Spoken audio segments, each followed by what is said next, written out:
You're not going to make it. Something's going to happen. I don't have the energy to move and do anything else. So you experience this fear that didn't belong to you.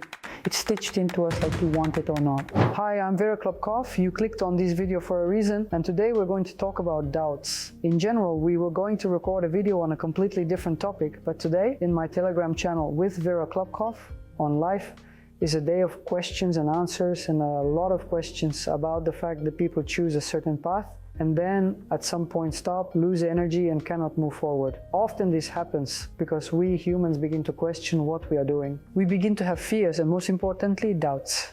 And today I want to tell you about this terrible, horrible, disgusting feeling. Let me show you what the word doubt consists of. Doubts are joint opinions in me. Whose joint opinions? Those who raised me, those I've come in contact with before. So these are feelings, states, thoughts that don't belong to us, fears that don't belong to us. These are the voices in my head that tell me that you will fail, something will happen. Look, something will happen in the future.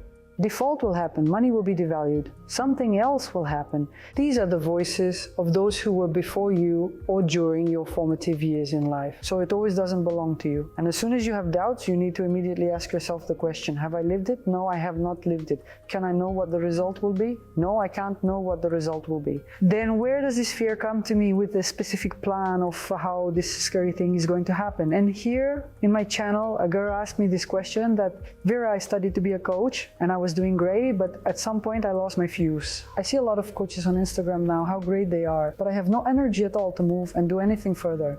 My answer is very simple. You lose energy when you start looking at other people, comparing yourself to them, and you start doubting yourself. If we go back to what I said in the beginning, it's someone who has already experienced this fall, this failure, but you haven't lived and experienced it yet. So give yourself the opportunity to go forward, to let go of these joint opinions of others about whether you will succeed or not, whether you will manage or not. Please have your own experience and you will know for sure whether you will succeed or fail.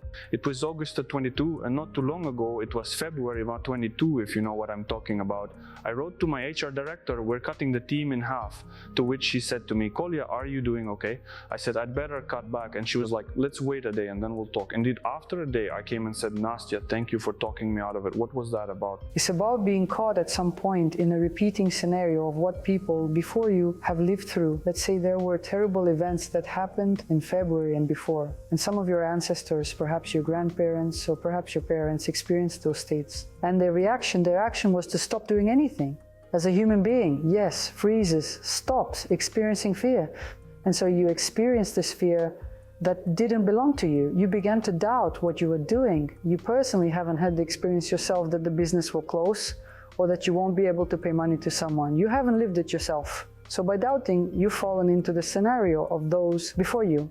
And it's great that with a clear head, the director you were talking to said, stop, let's get you to exhale now, because you and I haven't been through this together. We don't have a cash gap right now. We don't have a problem paying someone money. And if we're talking about a girl, here she is, for example, with a boyfriend or husband dating or living together, and she's like, geez, can I leave him?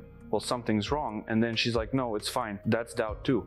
The situation you're telling, it lacks the details to make sense of it. It will be relevant if it happens at the very beginning, if there is no experience of interaction yet. This is when you've just met a person and you have doubts about them. This can be relevant because most likely you fall into those patterns when your close people, those who brought you up, your people and your family live something similar with such types of women. Once upon a time when I was still young, the grandmothers who sat on the bench, and when I was growing up, I called the grandmothers sitting on the bench. They would say prostitute to any girl who came out with her lips painted on. We have this you want it, you don't want it thing sewn into us. Some girls now, when they paint their lips, may experience some strange state of mind that say, this is what it is, I'm not like that. I want to put on red lipstick now. I'll put on beige lipstick now. I have doubts that if I go out with red lipstick, I won't be perceived as a normal woman. They will think that I am a prostitute. So these doubts, where do they come from? They're not hers. She's never worn red lipstick and nobody's ever said to her, oh, you're a prostitute with red lipstick.